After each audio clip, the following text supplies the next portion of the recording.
હર હર મહાદેવ. મિત્રો, આજે આપણે જઈ રહ્યા છે ભાવનગરના ડુંગરો અને લીલોતરી વચ્ચે વસેલા એક અદ્ભુત ધામ માલનાથ મહાદેવ. ભાવનગરથી લગભગ 25થી 30 કિલોમીટર દૂર આવેલી આ જગ્યાએ પહોંચવાનો રસ્તો જ એટલો સુંદર છે કે તમારું મન મોહી લેશે. ખાસ કરીને ચોમાસામાં અહીંનો નજારો જોવા જેવો હોય છે. પહાડોની વચ્ચે સ્થિત આ મંદિરમાં પ્રવેશતા જ એક અલગ શાંતિનો અનુભવ થાય છે. ચાલો સાથે મળીને કરીએ માલનાથ મહાદેવના દર્શન. અહીંનો શાંત માહોલ અને પ્રકૃતિનું સાનિધ્ય ટ્રેકિંગ અને ફેમિલી આઉટિંગ માટે ઉત્તમ છે. જો તમને શાંતિ અને કુદરત પસંદ હોય તો માલનાથ મહાદેવ ચોક્કસ આવજો.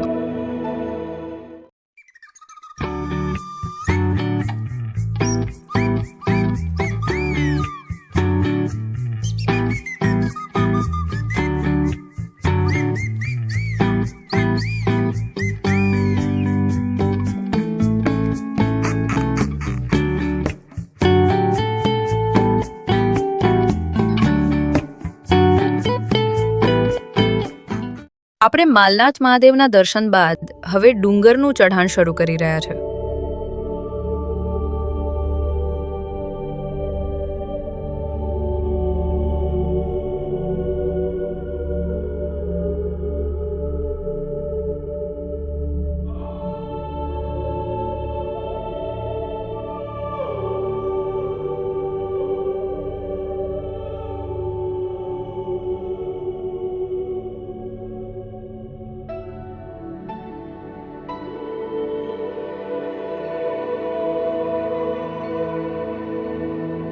શરૂઆતમાં તો ખૂબ ઉત્સાહ હોય છે, પણ જેમ જેમ આગળ વધીએ તેમ તેમ મુશ્કેલી પડવા લાગે છે.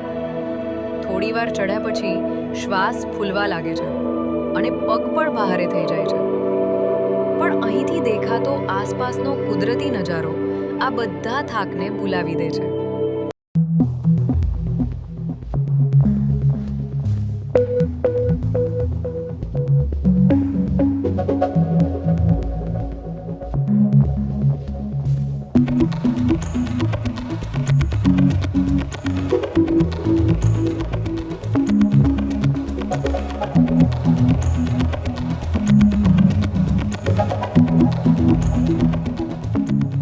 સાચે જ પ્રકૃતિની ગોદમાં એક અલગ જ શક્તિ છે.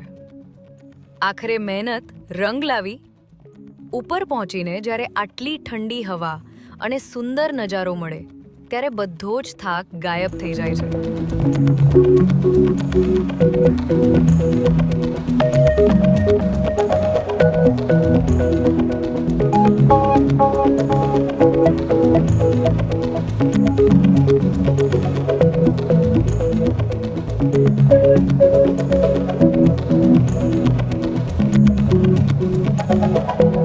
પણ હા, આટલું ચઢ્યા પછી પેટમાં કડકડાટ ભૂખ તો લાગે જ. અને આ ભૂખનો શ્રેષ્ઠ ઈલાજ છે આપણો ઘરનો નાસ્તો. આજે અમે ઘરેથી સરસ મજાના ભૂંગળા બટેકા, સનાજોર ગ્રામ પૌવા બટેકા વગેરે સૂકો નાસ્તો સાથે લાવ્યા છીએ. પ્રકૃતિના સાનિધ્યમાં ખુલ્લા પહાડો વચ્ચે બેસીને ઘરના નાસ્તાની જે મજા છે એ 5 સિતારા હોટલમાં પણ નથી મળતી.